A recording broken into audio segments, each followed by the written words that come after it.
ebe ahụ anyị ga-eme offload ịghọta. M ga-ejeru nga na ngwa ọrụ eji awa gota n'ala obulu ihe ji ọfọ ọla ndị ala kọsi ọfụ onye amụma ji wee dị ebube n'ala obulu ihe ji ọfọ ekwe ya ihe eji awa gota eji arụ dis road ọ setela anyị je n'ebe a na-eme offloading of material is going to be used for the construction of our roads.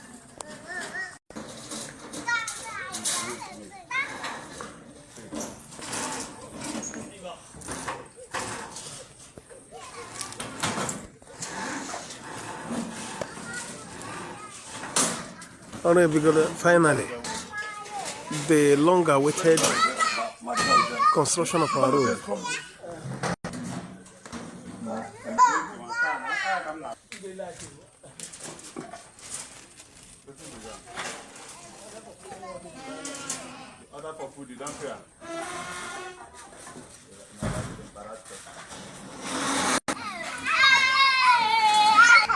The long-awaited construction of our road is over. It is confirmed. No longer hearsay. They say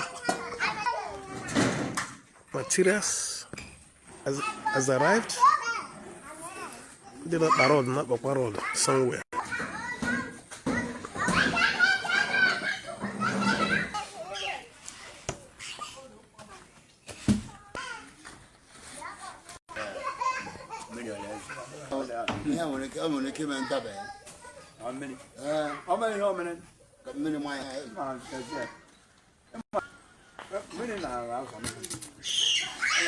Bag of nails. Material eji awagota no ogologo ụzọ mkpọ ogige obiara ole ya bụ ihe eji awagota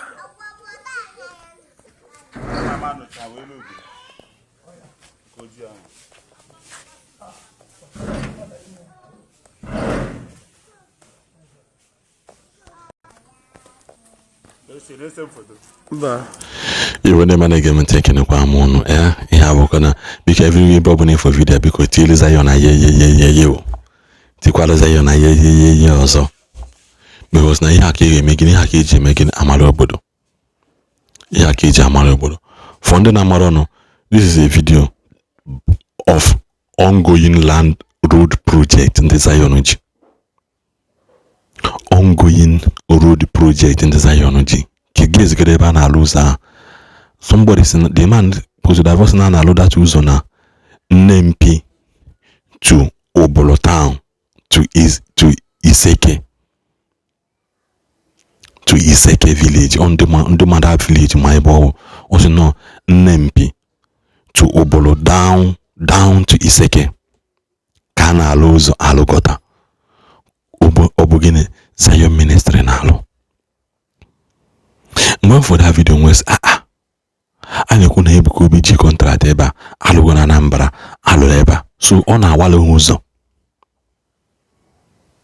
na una abụkwa na ezigbo mmadụ so ndị mmadụ una abụkwa na ndị ezigbo mmadụ so na mmadụ na-alụ ụdị ọlụ a unu ofu ya feel no right unu kunu ga-eme gịnị na criticize kwa dị manụ na nwere ihe a na-alụlụ unu na alụlụ unu factory na ekwezi ebubatala unu church somebody na alụlụ unu ụzọ like this alụgọta ka awala ụzọ na-agbadata amara m ihe a ya eme ụmụ ụwa meta ụmụ ụwa mma see I begin to question myself kedu ihe a ya eme ụmụ ụwa meta ha mma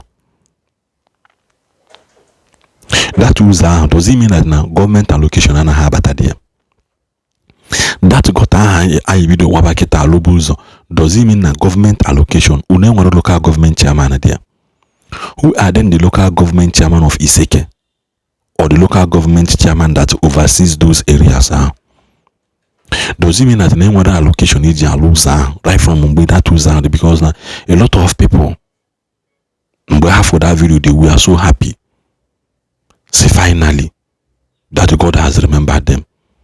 And there are still some group of vampires, some group of brood of vampires nọkwa in the midst of that comment and I say unu na-akọ ili that you cannot appreciate ihe mmadụ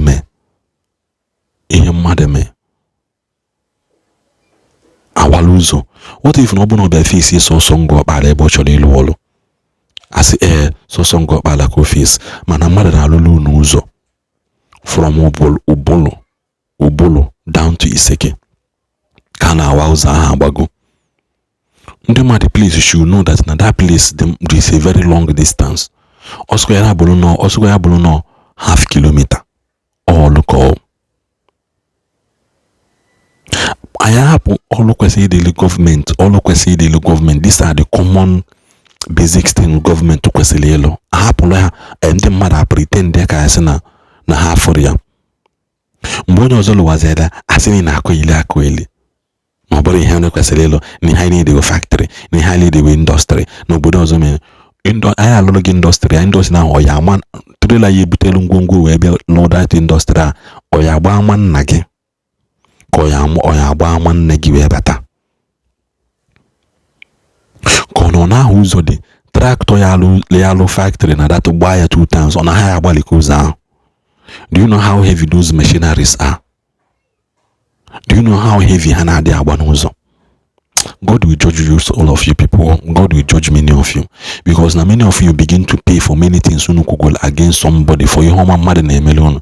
Most of you unu deprive unu ihe ọma na-abịala unu. Unu eji agụ unu deprive unu ihe ọma na-abịala unu. Na mmadụ na-alụrụ unu ihe. People cannot come out and say na thank you. To God be the glory for ndị na-celebrate ihe ọma ya na-abịala ha. Mana for those group of vipers and vampires that sees nothing good in ihe alụ na-alụ jekwa na jeje elu abụrụ problem. Na ndị ụka na-eli ego ngwa abụ nnụnwa bụ ndị omenala kekwana nke unu mee. How many hospital ka ya pụta na Igbo anyị today asị no yes n'ihe ahụ this hospital bụ Amadioha International Hospital, St. Okafo International School, St. Okonkwo General Hospital. How many kunu potagolo? How many kunu me potagolo? Manunu bundu ojiono. Every time kwa agbala ọnụ n'aka eme nka akpọli ya yi abụọ ọnụ eme nke ọzọ. Can't you people sit down? Can't you people sit down and emulate something good from somebody? Can't you people sit down and say Chineke na thank you? Can't you people okay? Ebuka Obi na-akwadokwu ya okay ndị omenala hey na ka ekpupụta ọnwa anyị group today. Okay Ebuka Obi ilugo nke agbagote ka anyị were ebe a sị na ebe ka anyị lụtanwu ka anyị wee kwado gị n'aka nnekwa aka ekpe na anyị bụ ndị Igbo tupu enweta anyị nwe omenala na Christianity. I bụ ndị Igbo even onye ha na-eje ụka still practice omenala because you will not do marriage without ime traditional wedding, without ịkwụ ụgwọ isi nwaanyị. No matter how pastor you are, no matter how spirit in tongues and spirituality able, you must not bypass those protocol. That is what we call kajad omenala Igbo anaghị efichapụ. Mana wickedness ama nkwunu onoma mpụta nwe group so oke na ndị omenala ka anyị aka gbuchasị ya gọta niile today. Ebe ndị a na ndị ụka na-alụ ụzọ ngwana onwe anyị ejiri ego eji alụ ka anyị nyere ndị aka gbuchasị ya osisi ya. Unu nupụta group nwere ka unu epụta group a na-akụ ma ịgba eti ogene eti ha na-alụ those things ka ọ dị ka ọ dị na lively. Mana nke a nothing. Onwere nkunu pasita just wickedness kunu gbati na mkpọ. So wickedness na one man just nọ na village aganye na ali ya ihe dị na nwokwu ọzọlụ aganye goli ya ure ọkpa ọzọlụ. I'm still looking for permission from the family. Come on, I may post that video. Agagi Ulopa on all the man ya that him for complete 10 months.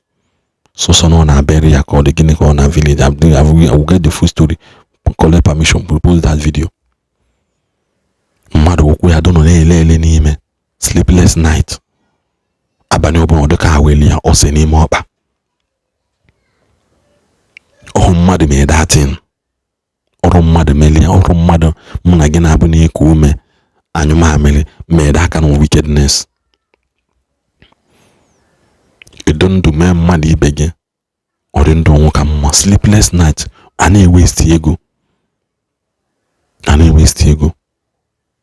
ya mmadụ zọrọ n'ụkwụ mmadụ ibe ejeje gote dosa onye kwuru ya na-asị ndị mmadụ ka ede ekpezi na ekpere lai we will continue to pray and we dey pray it dey show ka ọ dị